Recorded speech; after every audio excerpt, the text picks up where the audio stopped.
Well, it's Hey! from Radio FM 88 Australia in the studios of Brisbane.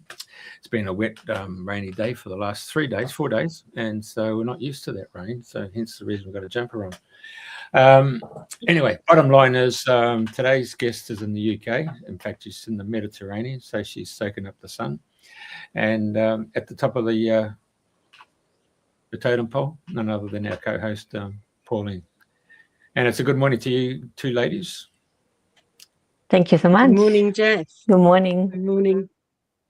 Yeah, I have to tell you that if you've had rain and English weather in Australia, we're having Australian weather here in England. We've got 30 degrees for the last few days. It's been quite sweltering, and life has slowed down quite a bit.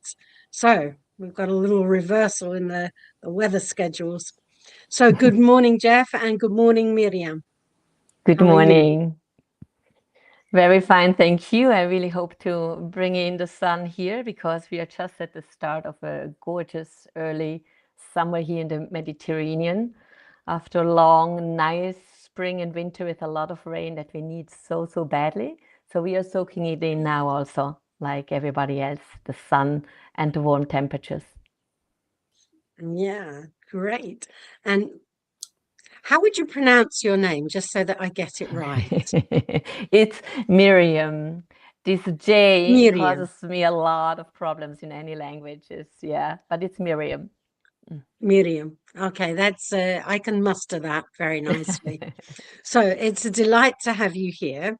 And I know you've written a few books, and you and I have a connection through my friend Penny in Mallorca. That's it. So, She lives so just across you're the in hill. Mallorca. I'm in Mallorca Ah, right now. Yeah, we are neighbors, basically, just separated okay. by a little hill. Yeah. Well, neighbours is a great theme of Australia as well, is it not, Jeff? You're talking about a certain TV show? Well, I was never referring to anything such. So, Mirjam, can you tell us how you got to do the things that you're doing? You talk about the seasons of change and hormones, so you've clearly had a good dive into the anatomy of women, at least. Yeah, I guess I would say it started all 30 years ago when I started with 30. I started to be due to psychological and physical symptoms due to suffering that hopefully usually makes us stop, pause, soften, and connect and see what's going on. So I started to understand and to get interest in the interconnectedness of body, mind, and soul. So it was really then with 30, 32 when I started to take my life into my own hands, back then with two little children on my hands, separating from my then husband and also separating from the society I used to live in and starting to walk my own path. And it was then when I started first to dive into the physical part, the scientific part of the human body. I'm a very pragmatic person. I'm interested how things work, things we can see, I can touch. And once I can remember very well, combined still with techniques of Pilates, of yoga, the spiritual path, Buddhism. But once I finished that dissection course in Scotland with beautiful, wonderful Gil Hadley, and I had the brain with the spinal cord in my hand, and I understood that from there had been taken everything that I have built up so far from anatomy and knowledge. And it was really only then that I could free flow into the invisible life and sphere of qi, Chinese medicine, the spirituality even more, because I knew what was going on in the physical world and I knew that I didn't know nothing. And from there, I was kind of freed. And from there, I expanded my horizon, my interest, my curiosity, and it keeps going on. Wow. I mean, that's a beautiful description of the integration between the physical and the non-physical. And so for you, exploring the non-physical was very expansive. Is that right? It was expensive, but only because I had been expanding in the physical world. I have become a big fan and believer in these polarities that we need in order to function well or to explore and grow. So the polarities of yin and yang, the polarities of the doing and the non-doing, of the physical world and the spiritual world. So I continue to move between them and beyond, just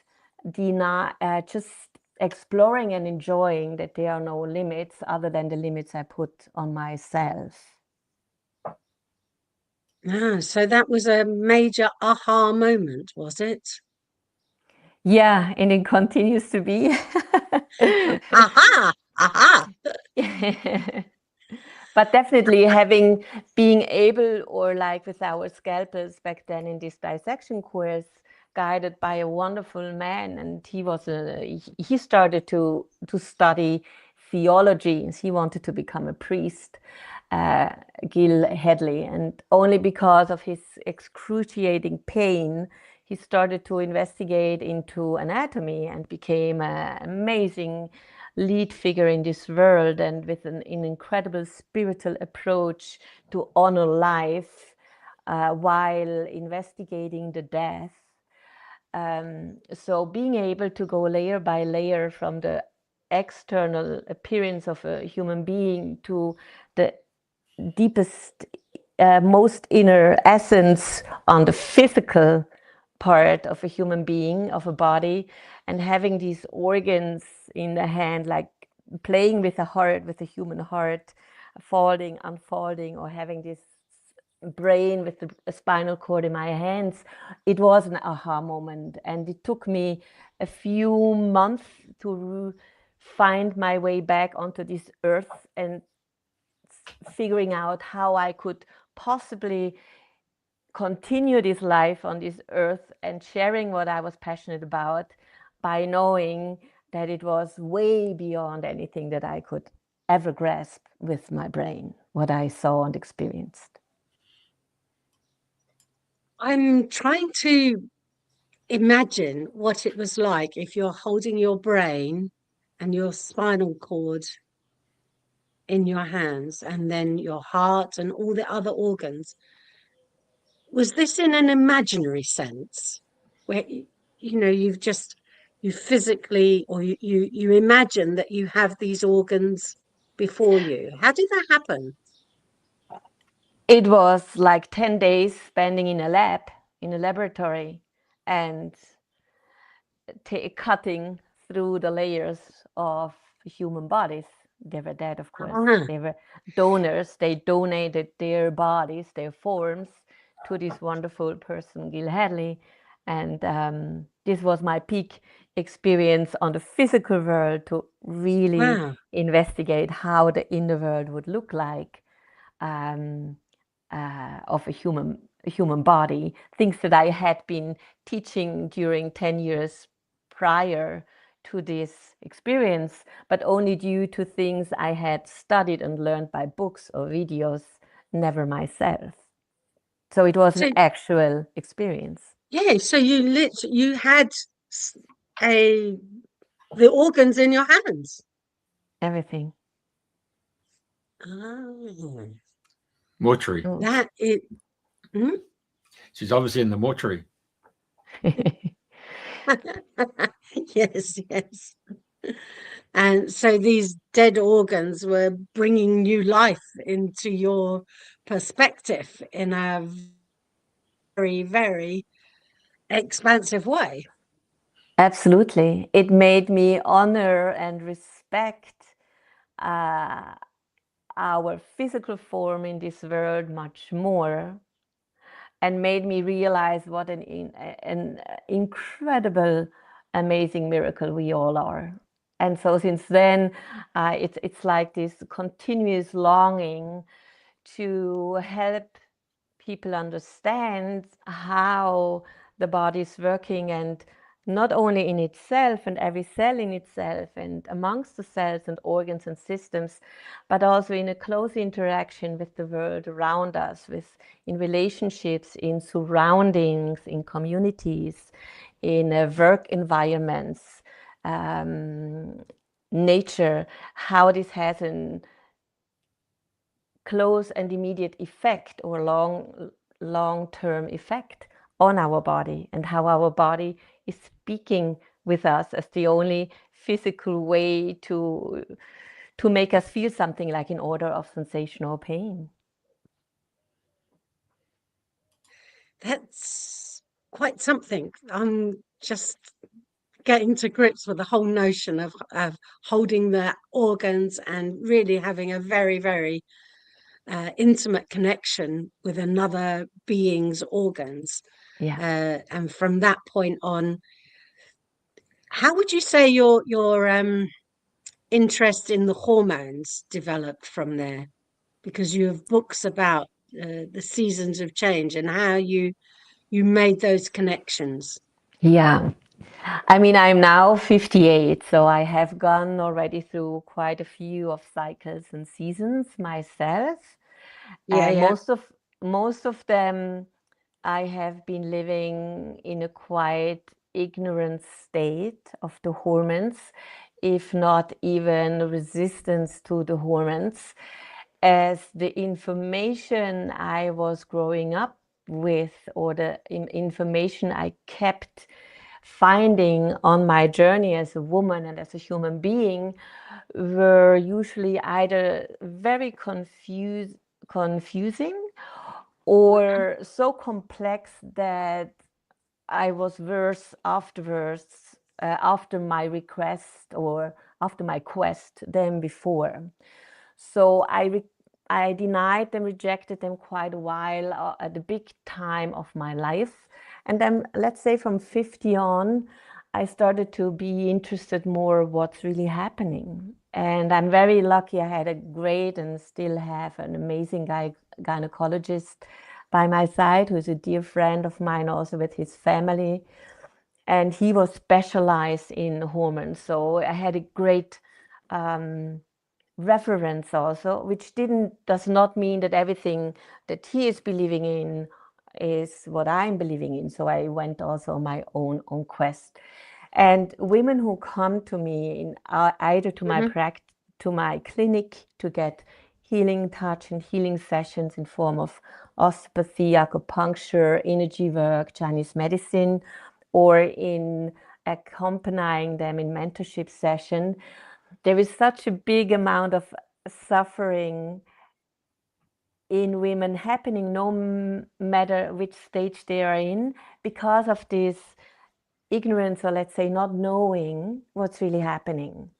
And so I really wanted to I was longing to find a way how to break this complexity of these beautiful messengers down, so that we could resonate with them, not only from a scientific way, because this can be quite frustrating or overwhelming, but also from an instinctive way, in a natural way. And this is where Chinese medicine with the 5 elements and the seasons came in. And then it became this whole beautiful circle and outcome that is now in form of my book, Hormones, Seasons of Change, Cycles of Wisdom. Okay. So are there any particular hormones that relate to each of the seasons, or how would you describe it to somebody who is ignorant about, like me, I was ignorant about what my hormones are doing and how they're affecting me. So for a moment, pretend I've just come to you for the first time, and okay. what's happening? That's a great question, because that's really what the intention kind of is of my courses and book.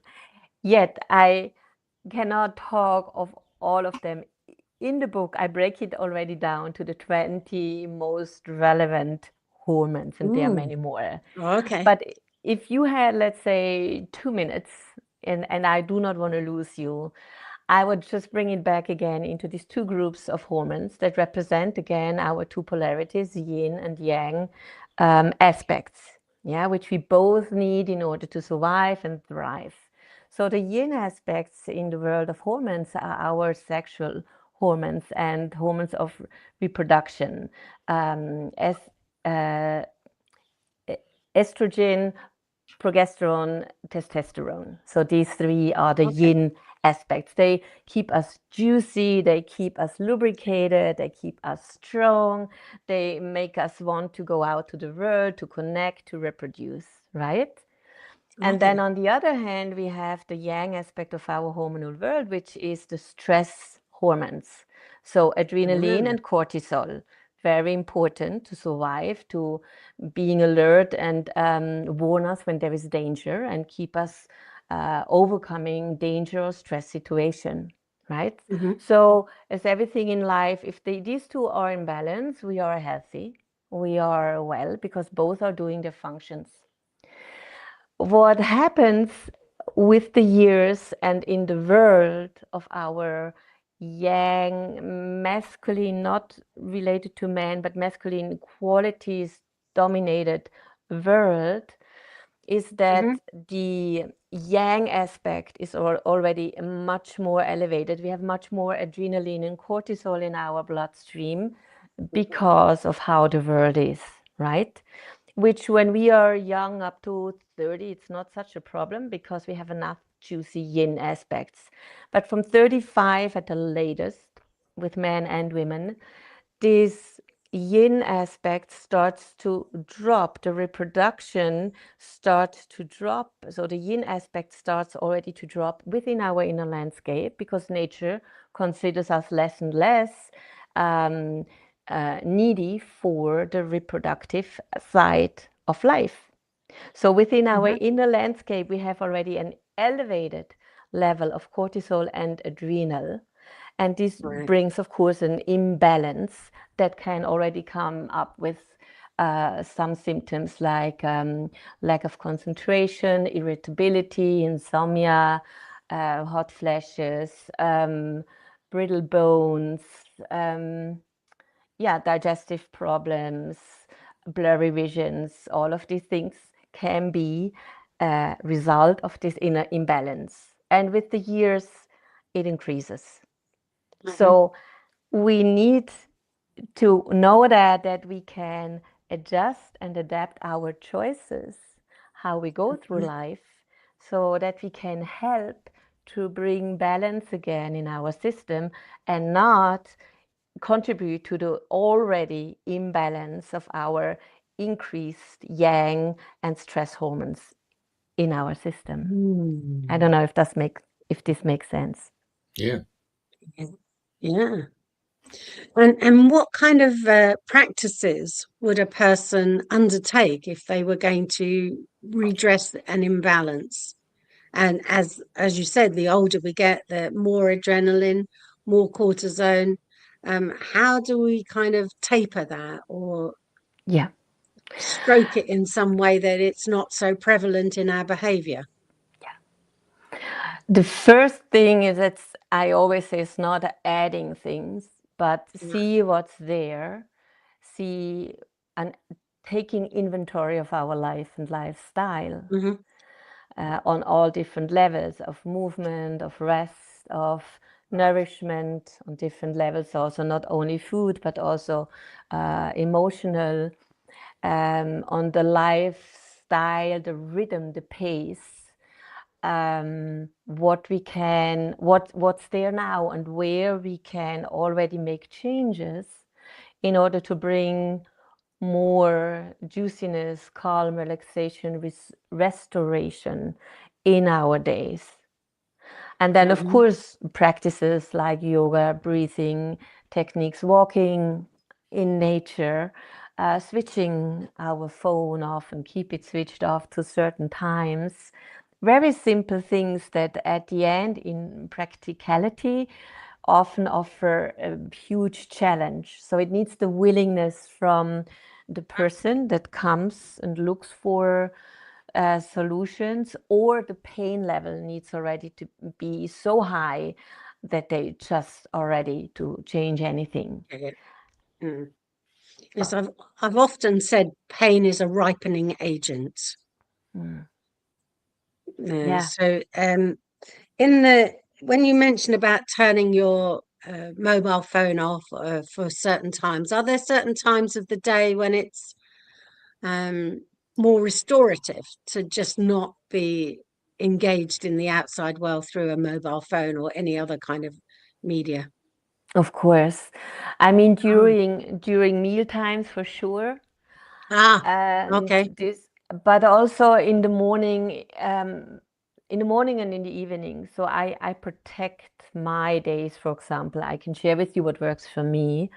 Okay. That when I wake up, my phone is not in the bedroom. I have another alarm clock that comes with light and birds, which made a big change. It made a big change not having to need the phone in order to check what time it is or to be woken up. So in the morning, I do not switch it on onto out from airplane mode, not before I come out of the gym, which is usually at 8 o'clock, and I go and drive down and get my coffee.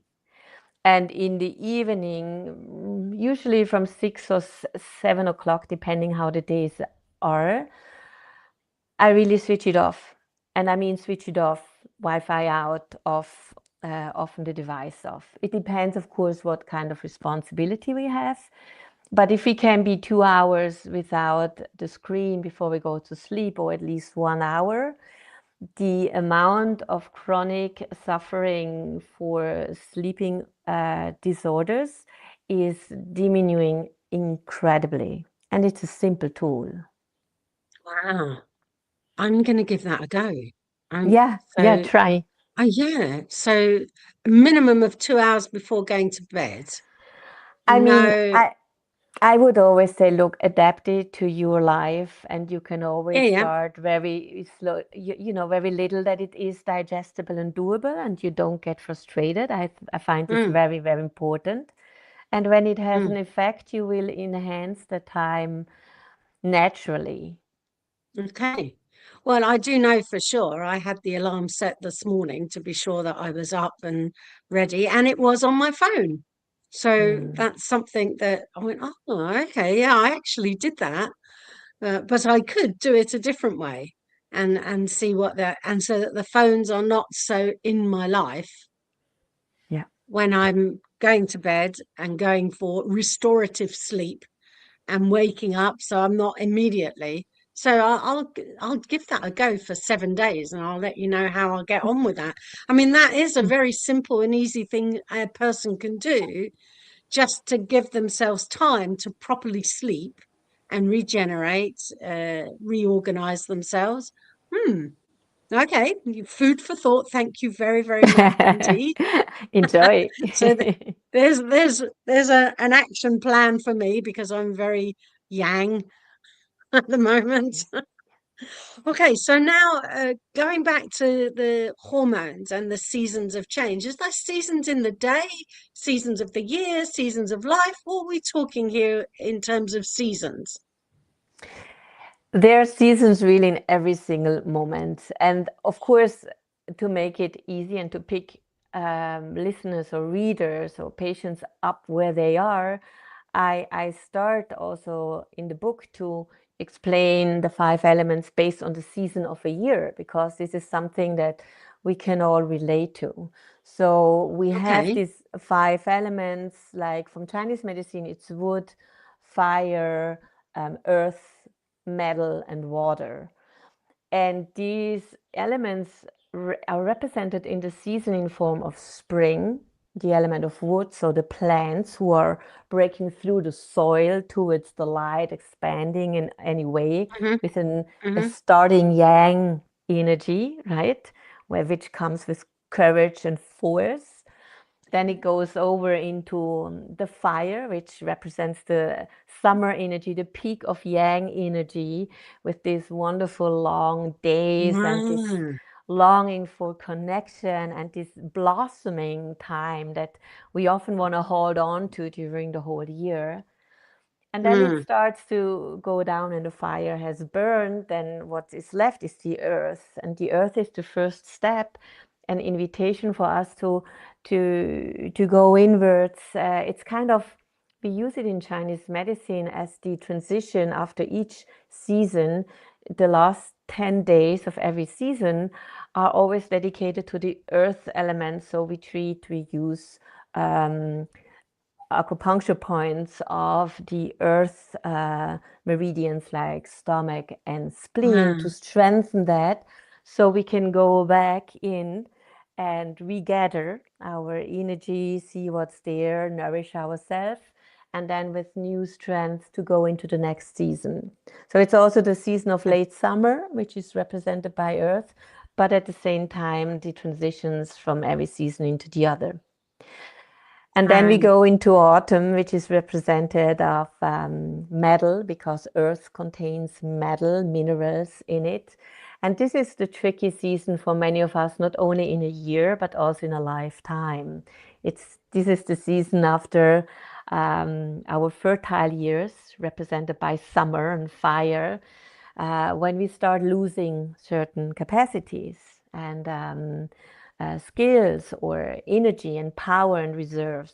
And it's the start of the yin season. It's the beginning of going inwards, losing things like the trees lose their leaves, and it can come with a certain nostalgia and resistance to that season. And this is kind of what is my main focus, to understand the element of fire in a good way, that fire cannot burn eternally. It needs to be nourished and tended to, and that eventually it needs to go into another element. So then the next year or the next project or the next day, we can dispose again of an amazing, full and powerful fire. So autumn metal is very important for us to surrender to this yin season and to surrender to the yin qualities, shorter days, calming down, going inwards. And then, of course, water, which is contained in minerals, and the winter time is the one that really invites us to become more solitude and to nourish our roots and our reserves, because there is a spring again waiting for us. So this is a little bit the cycle of the season within a year, which I think it's the easiest to understand for all of us. Of course. Yeah. And you said that there's 10 days between the seasons. Is it 10 days before the season changes, 10 days after it, or is it 5 days either side? I'm being very engineering now, and I want the I love these accuracy of it. questions. Okay. Because our mind wants these answers, right? Yes. And it's kind of, everything that has to do with nature or with life, it's all fluent, right? There is not a real separation. There is not a real cut, an ending and a beginning. So from Chinese medicine, they say the last 10 days of a season, but you can be sure that it doesn't stop there and then, a new season starts. So it's just the possibility of transition. And this can vary depending on the conditions or the person or the season itself, if we talk of a year. Okay, so soon, in the 21st of June, we'll be coming to the peak of the heart season. Is that right? Summer? Well, and winter in it's the Australia. start of the peak. Because Okay. we're still in spring right here in our Mediterranean. So I don't know how you would translate this in Australia. It's the opposite right now. Right. So currently we're in spring. We're heading toward the end of spring. Is that right? Absolutely. And we are increasing we are following the increase of yang energy, because the spring, we just started after winter, the plants came slowly through the soil, started to grow, keep growing.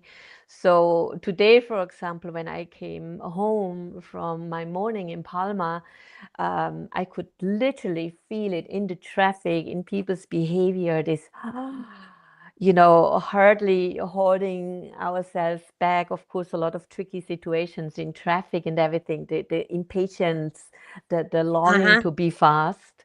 And so this is increasing now, definitely, until, let's say, the end of summer is, what is it? Like here, like August, September, when it collapses kind of and goes then to the beginning of yin again. I'm just trying to find my 10 days. I mean, where are my 10 days? The thing is, I really thought about this today, exactly about this, Pauline, because I thought, you see, this is exactly now the transition where spring, we have got used to spring, and that it's a gentle awakening after winter, this gentle air and light and temperature. And now it's bringing me forward into more yang, and I feel the scattered energy. So I'm inviting now earth. I know I need to ground myself. I know I need to cancel some appointments I did in order not to risk any accidents for myself, and in order to keep up my concentration and focus. This is exactly now that I feel I will already integrate some earth practices and food, that I'm not getting lost. Okay. So currently you were describing all the excess activity in the impatience, the people driving, probably honking horns, everyone wanting to get somewhere quicker than they can actually do it. So now that's a good indicator to, okay, let's slow down a little bit. We don't have to go at breakneck speed, and we can do something a little bit more earthy just to redress that possible imbalances. And you would do that. How would you do that? Well, by cutting off from my agenda what I can, and it's usually the social part, because the work part is not always manageable, although I have a close eye there too, how many sessions I accept during a day or during a week. And then, of course, for example, in the evenings now, I do not watch any movies, or I just sit somewhere in nature, or often on my bed with open windows where I have a view over the valley, onto Palma and the sea, and with the sounds of the birds. So this slowing down before I go to sleep without any extra stimulation, for example. So there's an element of reducing the stimulation and a little bit more inwards. Yes, absolutely. That's it. It's an example. Okay. It can also be the other way around. Of course. Yes. When you need to pep things up a little bit. When we get too stagnant, too much earth, too sluggish, then we need to kick things up a little bit, especially in the first part of the days. Yeah. Okay, so, and that's practices that you've evolved over the last 30 or so years. Yeah. Simply because you want to keep that balance of yin and yang going on. Yeah. Okay. So where am I going with this? It's again here, I think, what we all are longing to have is like, what is good and what is bad, what is right, what is correct, and what is bad for us. And that's where my work comes in whatever I do, whether I work in one-to-one sessions, whether I'm training groups, whether I write books, whether I give classes or lead classes. It's like to just being aware of these aspects and knowing that each aspect in our life, we can break it down to this yin and yang, but then it becomes much more colorful when we go deeper. They all have their place, and they all have their importance. Neither of them is bad or good. It's just when Yeah. one of them gets into excess or deficiency, and getting to understand the symptoms or the body language, because this is how she talks with us, with symptoms, getting to understand them and know what is out of balance. Do I need to add something from something, or do I need to reduce something, or do I need to compensate it with another aspect of mine that has been dormant for too long? So I had been entering this therapeutic healing work with the practice of stillness and yin yoga because I was collapsing. I had been, like many of us, just being trained on giving, running, performing. So until finally my body literally collapsed, and I found my way into the yin aspect and practiced that and integrated it in order to reestablish balance. And it took me years.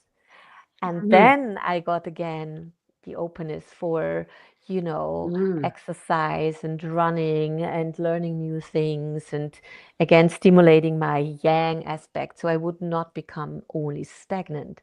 But it can take years, months, weeks, sometimes only days or hours till we feel I'm kind of back in my balance. So now where do I want to go? So when you say coming back into balance, you kind of like is waking up in the morning. It's a reset. It's time to look at what you can and can't do in life, in that week, in that time scale that you're looking ahead of. Is that about right? Have I got that? Have I interpreted what you've said in my own way? It's something that Yeah, resonates with you. but it makes absolutely sense. And that's the thing. What does resonate with us, and how would I interpret this, right? Yeah. The interesting thing here is we are talking about invisible world here. We are talking about Ah, chi, prana, and this can be perceived in a body that's aching, in a head that is foggy, in an emotional state that's grumpy, quickly irritated. So these are all symptoms that I'm not in balance, which most of the time we are not in balance in life, yeah, because we are pulled between these two opposites, and it's okay. But when we feel like, oh, today I get up and I have not only a metal plate on my chest with anxiety and like fearing this day to come. No, I feel like this curiosity and this, oh wow, it's what's going to come today, and the body doesn't ache. I have appetite. I have a clear mind. I have a connected heart. So this would be more like a sign of, wow, okay, something is going really nice here that I can use it. For what do I use it yeah. now? So something that brings a smile to your face and let's go and let's Yeah, just do it. it's nice. Okay. So you know that this show is called Dreaming the New Dream. Yeah. Okay, so what would you suggest or propose to people if they want to dream a new dream of where they are and what they're doing based on the consciousness that you've acquired in understanding the hormones and the yin and the yang and the seasons? Please. Yeah, good questions, Pauline. Wow. Well, I feel like always, I think it's first I would invite us or a certain person to pause, Pause. to soften, and to connect. And from this place, I can feel and become aware of what is here. So, what kind of life am I living? What kind of where do I put my energy and time in during a day, in work, but also in social, emotional relationships, or also in my mind? What is my mind activity? Just scanning these different layers. Um, how much joy do I have in my life? How much Yeah. meaning do I have meaning in my life? Does it feel meaningful? And I mean, life doesn't always make sense. So do I bring meaning into my life through my decisions, through what I'm doing, what I'm working with, who I'm interact, what I'm investigating in. Of course, how I nourish myself with the foods, but I'm living in a quite conscious bubble here. Our island has Mhm. evolved in an incredible, diverse, colorful, conscious community that's multi-layered, and which is Ah, amazing. Working the lands, using energies right, rewriting education, mhm. yeah, contributing to each other's well-being while the world is in fire, and really doesn't make sense so much when we look to the news and to all the horrible things that are going on. But I would Mm, always start small because it can become overwhelming. And so mhm, starting with myself, how is my little world? How is she or he in balance? What is needed? What would I like to have mhm, more? But is there mm, something, this living the dream can be quite stressful for many people, or finding a purpose. It doesn't need to be anything big or complicated, but do I like my life? mm. I like what you said earlier, that how much joy do I have in my life? So I Hmm. like that when you said that, I immediately came up with the idea of a joyometer. Hmm. Yeah, So how far down the line, or how far up the scale am I in my in the joy in my life? And that's a very yeah, good barometer yeah, for yeah, anybody to, yeah. And what brings me joy? What do I like doing that gives me joy? So absolutely. joy is a very good. Well, it's almost immeasurable, isn't it? It's Right. intangible, but Yeah. it's unique to every individual. Yeah. Yeah, because any living the dream can also become a stressful situation and cause stress in Ah, our system.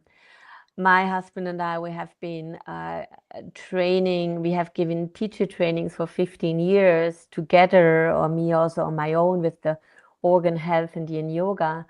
And especially in the yoga world, where the control of the body can be so tempting, and mm-hmm. knowing all of these Sanskrit words or philosophy, or doing the right thing.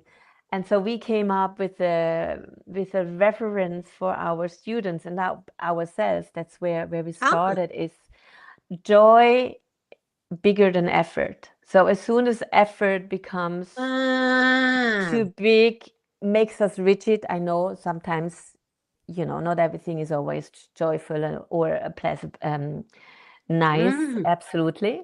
But if in a big mm-hmm. scale effort becomes bigger than joy of a long time, and we watch ourselves becoming rigid, narrow-minded, Wow.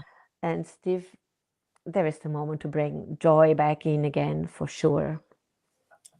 Okay. I love that. I wouldn't have managed the joy and the effort. So it's Hmm. incredible that you've come up with if you like, it's a yin and yang, and is it the joy and the effort to how much joy are you getting and how much effort are you putting in? So to correlate those two together Yes.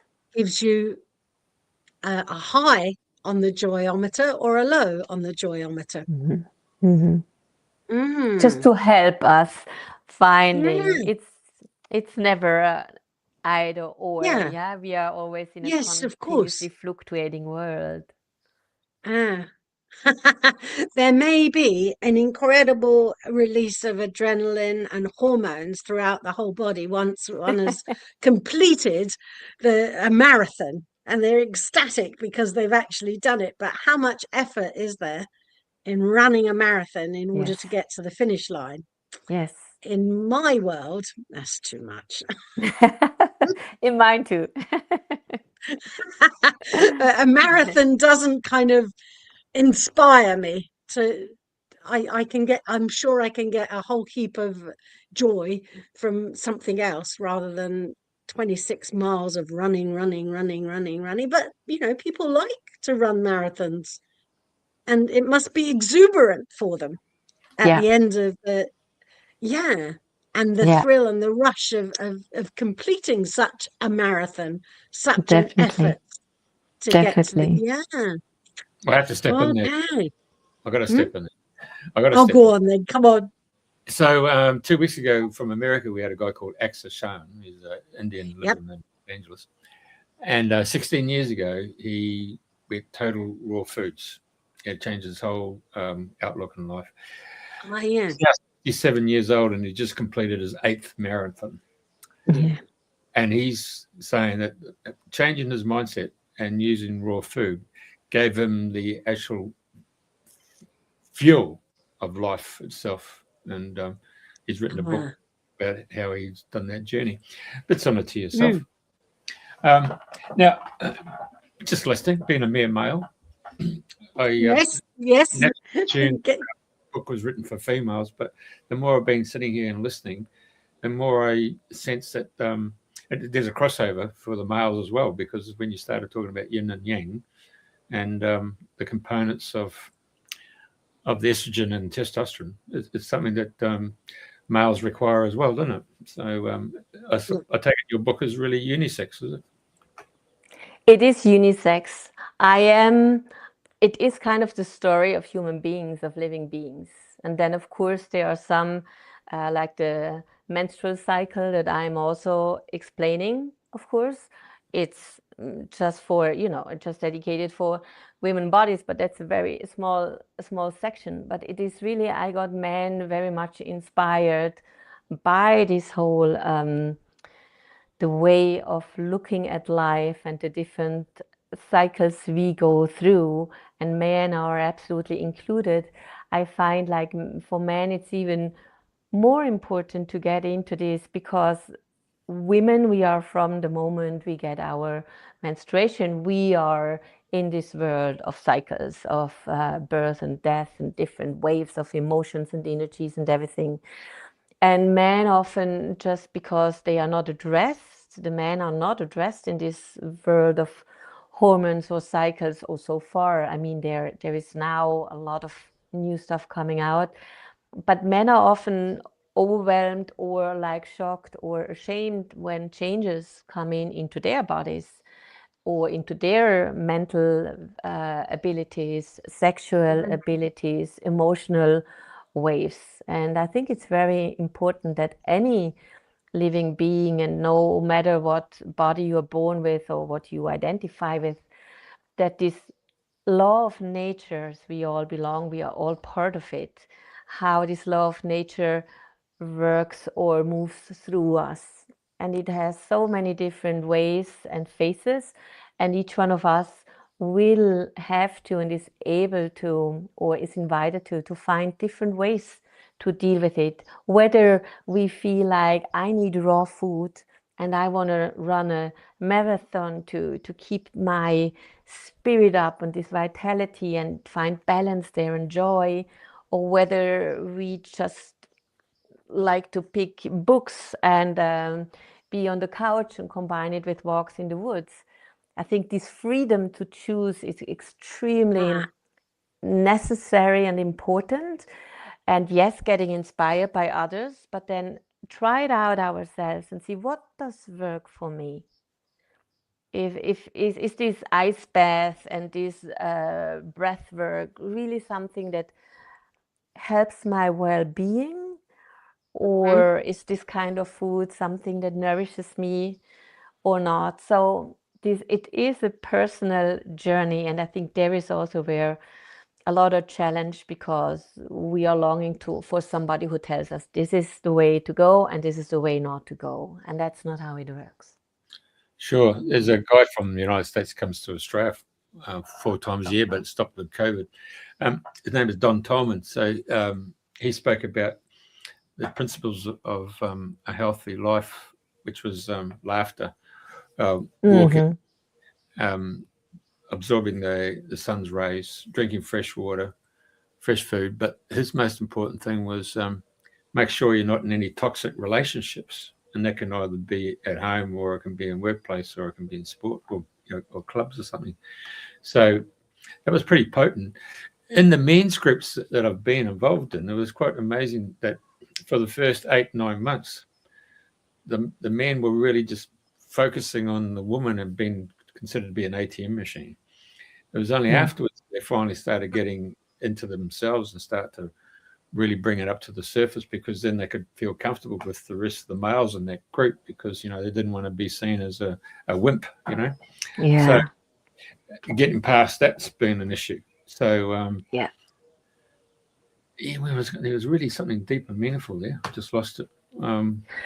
I feel it's really the time for men. I see it here. We have my husband is involved in this since years. As he lived many years in California, where this was always a topic: men circles and men work. And I can see it here on the island. Men are hungry to connect and to explore different ways and aspects of themselves than just the ones they had been taught by the generation before. So I feel, Jeffrey, really that the man of these times now, there is I think you are now the ones who are searching and creating and looking for ways to express your masculinity in different ways than just what was available so far. And I love seeing that.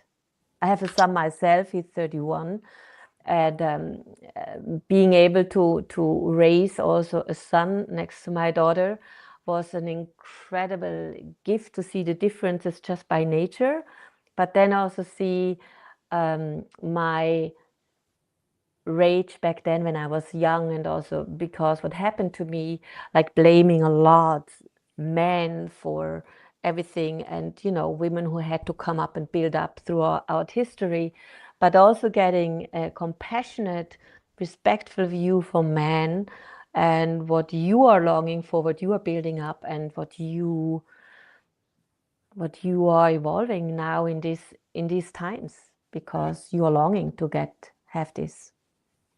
Sure. I remember now what it was. What is this really important piece was, Shuri, we go to work every day, battling.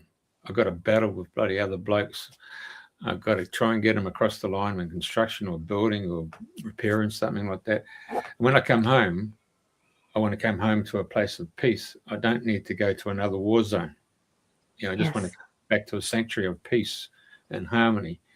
And that was once that was mentioned. I mean, most of the blokes didn't realise why their relationships with their partners disintegrated and separated. Mm-hmm. So, and then that's when it came out and said, look, once the kids come along, it's a whole different ballgame. You need to go back to that romance set time and have a date night once a week, you know. Voilà. Yeah. Et voilà. That was the solution, date night. Yeah. Absolutely. I feel this is, I have been single mom for 10 years. Also, when I moved with my kids here to the island, they were 9 and 11, and I was alone. I didn't know anybody here. So building this life up. And then when I got to know my now partner and husband, how to make space, like as a single mom, my own business, no supporting social network around me, to just integrate, as you said, Jeffrey, just once a week, or if you start with once a month, but like these date nights for the couple, absolutely, to get out of the routine and of the roles that we need to fulfill in order to survive and keep the family or the couple running. Yeah. Interesting. Do you talk about essential? I mean, some ladies go into hormonal medication and stuff, but through the shows that we've had, we've learnt this is what should be in the home medicine cabinet. So for our audio listeners, it's magnesium, vitamin C, vitamin D, fulvic minerals, iodine, selenium, chromium, vitamin B12, vitamin K2, boron, and Celtic salt. When we haven't had the subject of talking about minerals or vitamins as part of the food group, what's your suggestion? Yeah. Good question. Are you asking me? Yeah, sorry. Oh, well, I'm, um, I have to say I'm a big fan of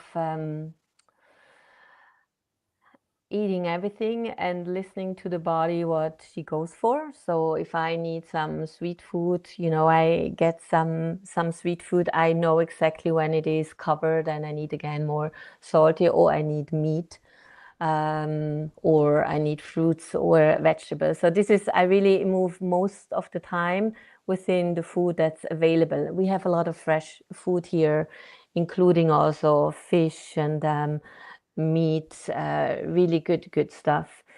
In supplements, I think it depends a lot where we are, and it's never something for always. But I like, of course, a lot the vitamin C, which helps a lot with the magnesium when you have sleep problems. There are other products like ashwagandha when the first menopause symptoms come in, to balance this out. And serotonin is a big part also that is responsible for our calm effect. It's the counterplayer of dopamine. So dopamine stimulates and brings forth, and serotonin is the pacifier, but in a way that still keeps us strong. And in the evening, the serotonin that hasn't been used is transforming into melatonin that helps us to sleep. So I, for example, use something that the body, it's called MT5, what the body is going to take and then produce serotonin, or at least the portions that it doesn't produce itself, or that's lacking. The same thing is for DHEA. It's a neurotransmitter usually released by the adrenal glands, and it's an amazing stuff that the body also can take it either to produce more progesterone, or more estrogen, so the juicy part, or testosterone, which is more the driving part. So testosterone is more the yang part within the yin aspects.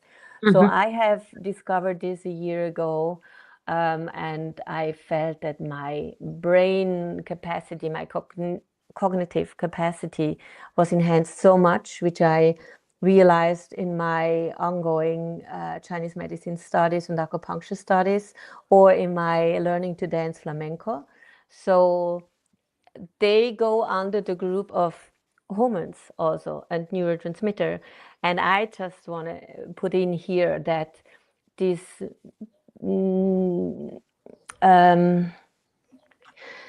belief, or based on all statistics, or statistics that hormones are not natural, we don't take them in, is not something that I back up. I understand it because I know where it comes from, but I invite always to get an open view to hormones. That's why I wrote the book, to see how natural they are, how important they are.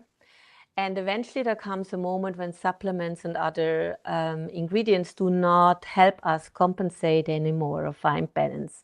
And this depends on each woman, on each woman. It's very personal. But I want to bring it in here because the bad boy image of the hormones, with right so, because of how they were, and researches that had been done and then not rectified. I want to loosen this up a little bit. Me, for example, I am a hormone girl.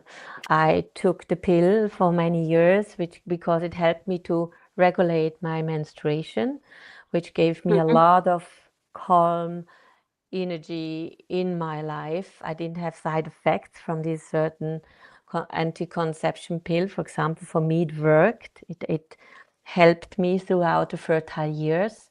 And now that I'm in postmenopause, I am taking estrogen and progesterone in form of capsules or in form of spray, depending the day how I'm in. I can always choose.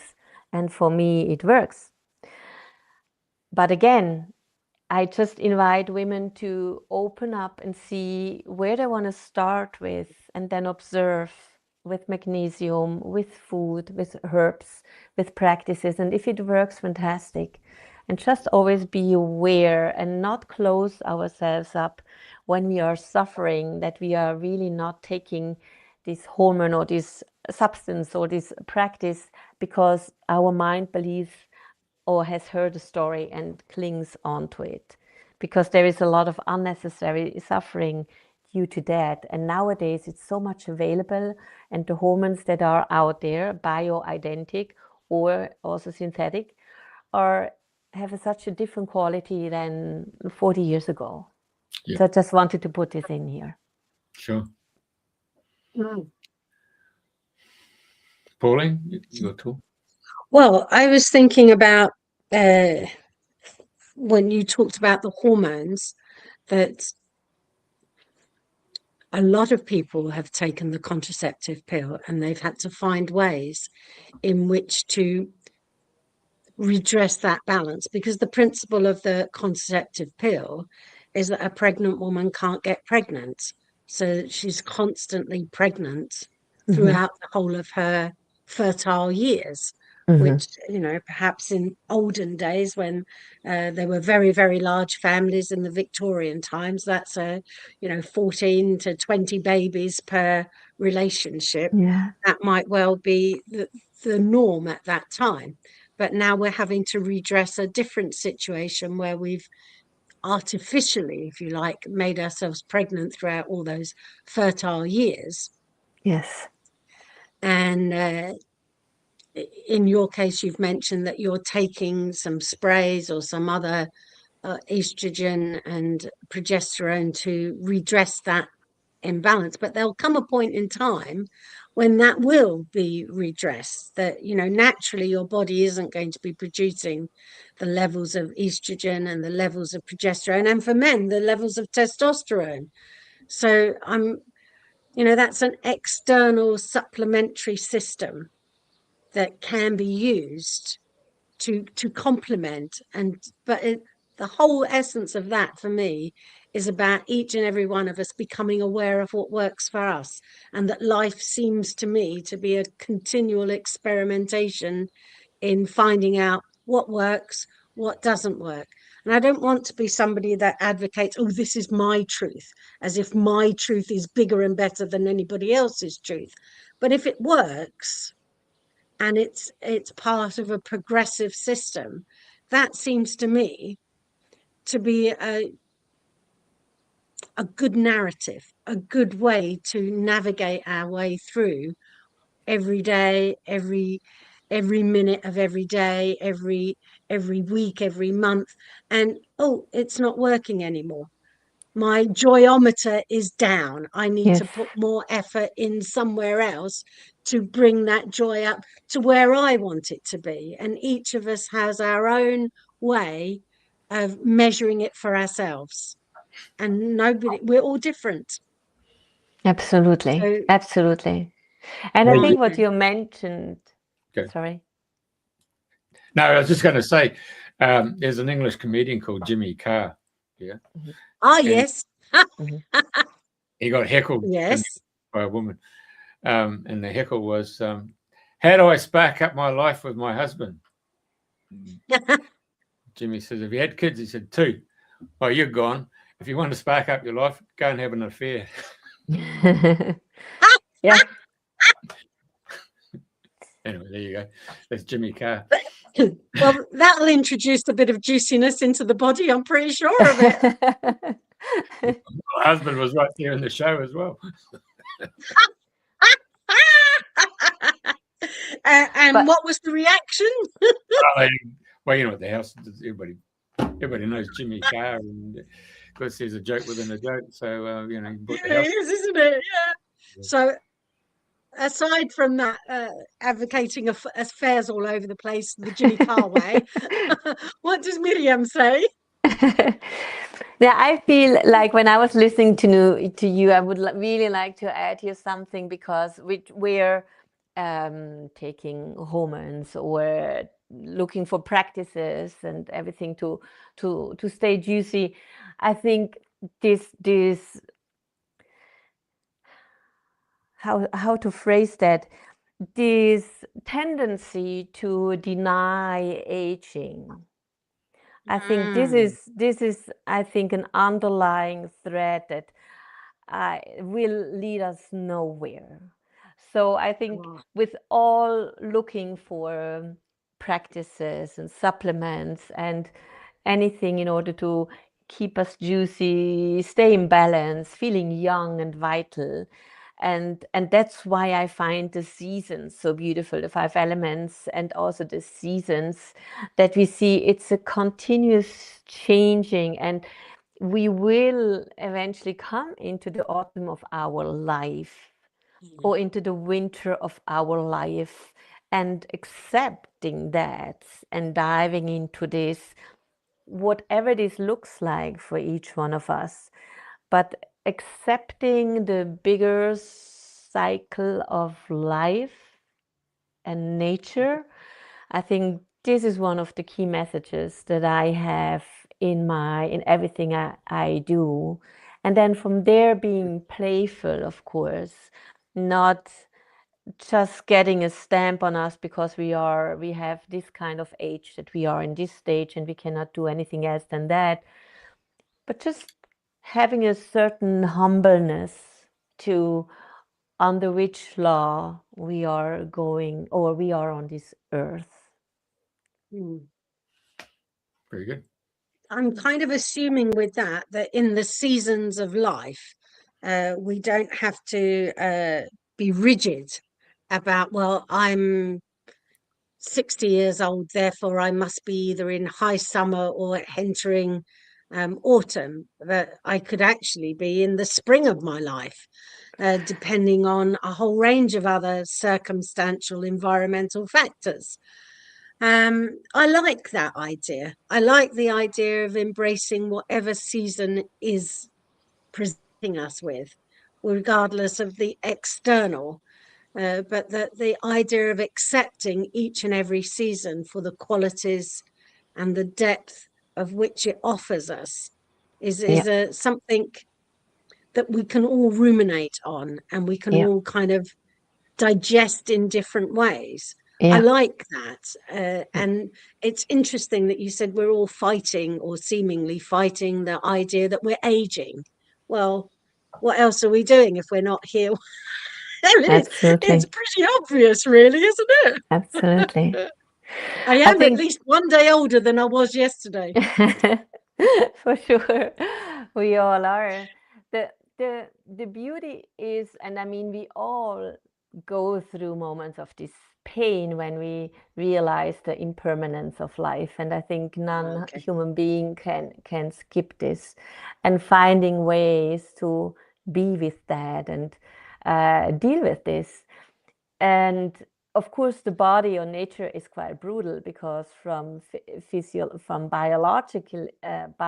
biology, sorry, it is really so that and this is, I have discovered, the big fear of women, and of course of men too, when these capacities, these juicy capacities, begin to drop, this fear of not being worthy anymore, right? Not being useful anymore, not being seen anymore. And this is, I think, there we need all the compassion for ourselves as human beings. But then seeing other possibilities, first of all, accepting what is happening, and then looking for ways that can maybe, bring more balance or prolongate certain stages more. But what I love from Chinese medicine is the years after menopause, or the post-menopause. Menopause is just representing a month or so, because it's just the day or the month when you have been a full year without bleeding. So the winter time within the life cycles or cycle of life is very short. But what we are really afraid of is what comes afterwards. And it's like, this is, for most of us the biggest lifespan when we look at all the other cycles of life, because it can go from 55 to 85 if we are lucky, or 90. So these are the most biggest amount of years that we have available. And in Chinese medicine, the years after winter, after menopause, are called second spring. So although biology says, okay, it's going to go downwards, very brutal, from Chinese medicine is like we go to a different baseline. It's not the hormones anymore that are driving us so strong, like in spring, in puberty, in fire, fertile years, then in autumn, like perimenopause, menopause. Now we can revisit all the seasons and cycles, as you mentioned before, Pauline, based on experience, based on priorities, based on things we still want to live, based on wisdom that we have accumulated. And we can decide how long does each season last, or our body will tell, well, you had now put fire again into this project, but now you need to rest because it's breaking down or it needs rest. But this is the beauty of it once you understand the cycle of nature and the hormonal function of it, that eventually when we are free of this strong hormonal drive, we can and we are revisiting all seasons again and redecide or life, of course. I mean, there are circumstances that are not under our control, but we have a big saying in it also. Does this make sense? Yeah, well, to me it does, and I'm just going to add to that because of the conversations we've been having, this is not just a female thing. Of course, females have a biological capacity and predisposition to want to reproduce, but of course men do as well, and their sperm can go on into their 70s and 80s and still produce babies. So their reproductive life is almost much wider and expansive than the female one, because biologically we're not going to be producing babies after menopause, really. But for a man, his testosterone will keep on going, and that's part of his, like you said, the juicy drives. And see, this is something where nature kind of takes care of us women, because it helps us stop this production or the cycles, the monthly cycles that gives us the possibility to fall pregnant and then reproduce a new human being. With men, there is not such a stop in, not such a drastic one. And important is, this is what I learned, this is only something I learned through Chinese medicine. We women, we are all men and women, we are all given a certain amount of energy, right? And from which we dispose and that we nourish and build up or use up during our lifetime. And we women, we lose this energy also through our monthly menstruation. So every time we have a menstruation, we get something, we give something away from this life force that we are given, this battery. Men, on the other side, they lose their precious life, vital life energy by sexual activity, ejaculation, orgasm. They lose each time they have an orgasm, they lose some of their precious life energy. Many men do not know that. And so just knowing that doesn't mean I'm not having sexual activity anymore, but I choose more wisely when, where, with whom, because I know it's taking from what's left. So also to see that menopause kind of is a wise stop and break from nature for us women, and not just a loss and not being juicy and reproductive anymore. But nature is always in our favor. And men, there needs to be an awareness for men also to navigate. I mean, men who are practicing Tantra in the conscious world are there often then in the other obsessive way. But just this information, I think, all based on nature or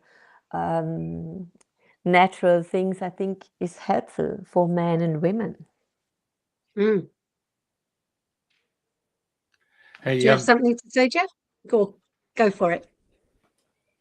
I was thinking of that movie, Sleeping with the Enemy. Yeah. Ah, And the concept is that when you come together, as a husband and wife, or male and female, and you go off to your own sort of workplace or whatever it is that you do, and then you come back home, and then you bring that energy back in, and then when you start exchanging bodily fluids, then the energy starts moving and shifting between people, and you can see where people have been living together for some time that they seem to be morphing into each other. Yeah. And energetically, you can see how one can be of a high vibration and the other one is actually pulling that energy into them to bring themselves up. And I've watched that a few times in people where you can start to see when they start unconsciously wearing the same color clothing, where the exchange of energy is now moved across and they're interchanging. Have you seen that? Have you been aware of that? I have been aware of that, this exchange of energy through sexual activity very, very early. So not in this specific way, as you said, to observe them wearing the same clothes or whatever, but I always felt this exchanging sexual fluids or having sex with each other is not just a physical act. It's this invisible that is merging or giving away or taking it in, and it has an effect.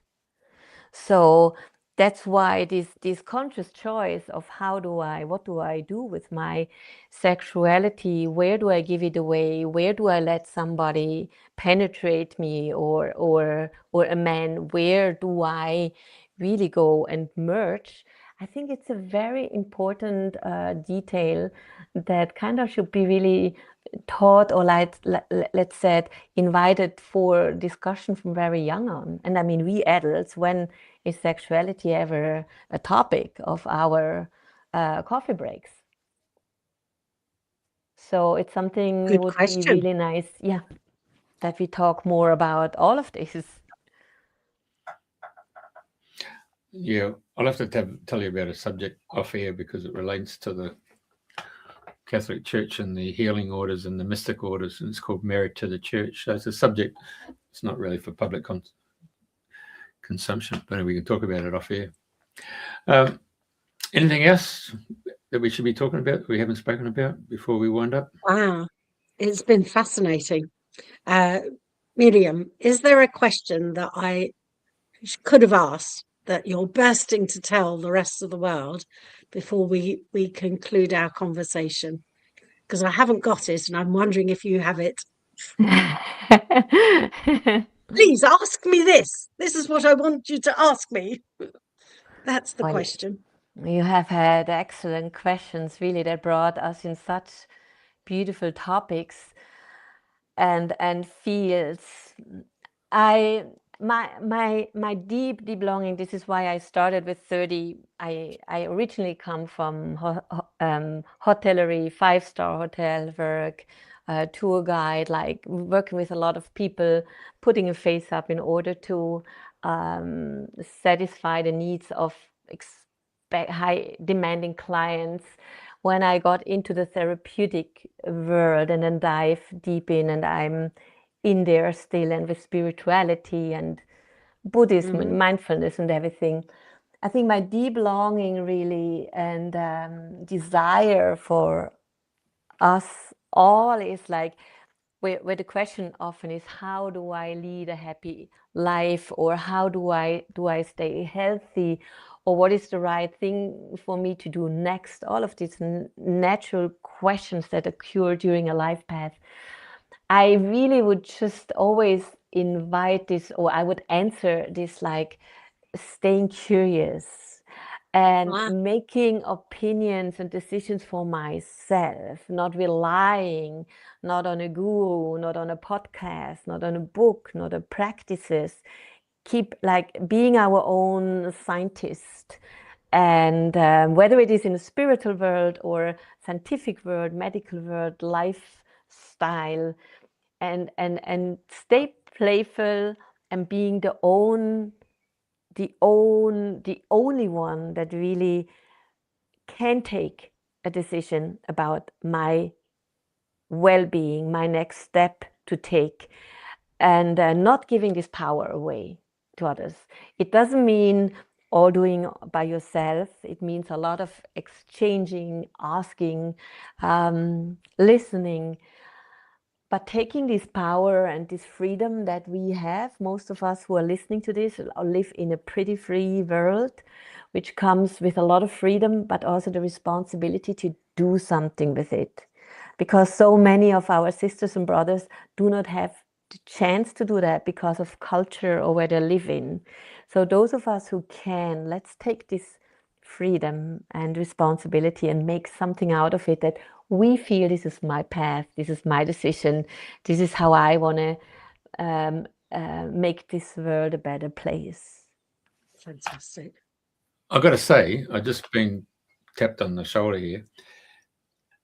Do you ever do hypnosis? Do you actually get into the person who comes to you to find out what archetype they're working on? It seems like there's another part of your business there, or part of your thing that we haven't spoken about. It seems like archetypes play a very important role with some of your clients who come and see you, because one could be the knight in shining armor, and one could be Cinderella who wants the prince. Absolutely. I do not hypnosis. But I love, and I've investigated and lived them really, the feminine archetypes. I'm working with the Greek goddesses, 7 of the Greek goddesses. There are different archetypes that we can have a look at, that we can work by. But I find exactly through having discovered the archetypes, I understood that the one who is limiting myself is me.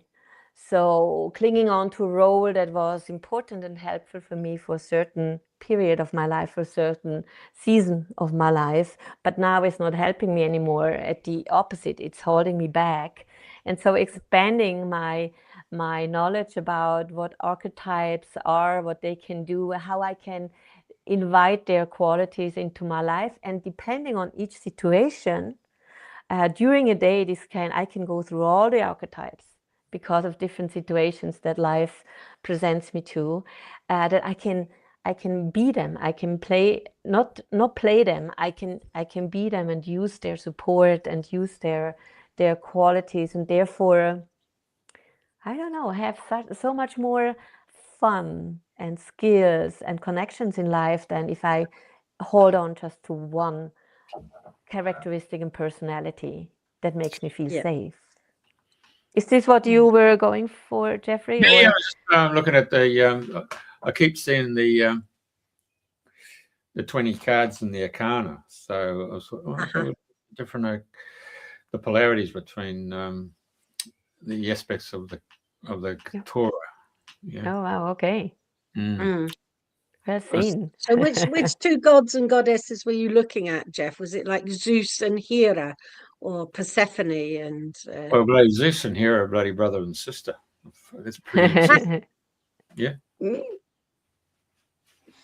Okay. I don't mind. I must say, I don't mind Poseidon. I don't mind Hades. All 3 dudes, and Polo as well. I enjoy them. Anyway, so it was really strong with you. I could sense there's an issue looking at those archetypes, because they can change and shift people's consciousness pretty quick. Yeah, a lot. And what was fascinating in your answer was that you can play or be or call on all of those archetypes all day long. And it's like almost I had this idea that who are going to be my imaginary play friends today, and they come in and they come out and off they go. They drop their qualities and then, oh yes, very good for that moment, and then move on. In the afternoon, there's another team of imaginary play friends, archetypes, to come in and make life very interesting. Absolutely. I have them just if somebody's interested to get a little glimpse, because I narrowed Jean Boland's book, Goddesses in Every Woman, and Gods in Every Man.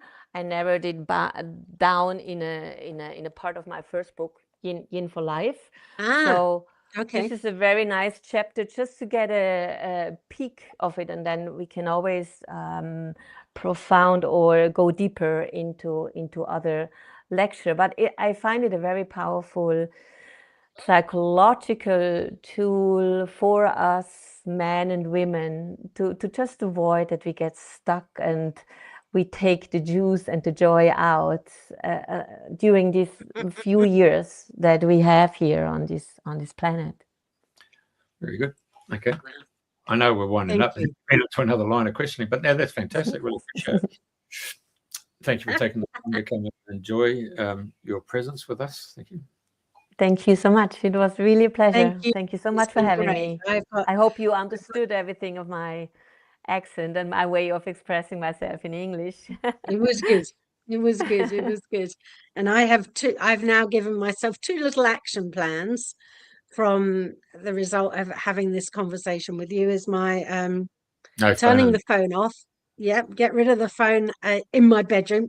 That's gone. Well, it will be gone tomorrow.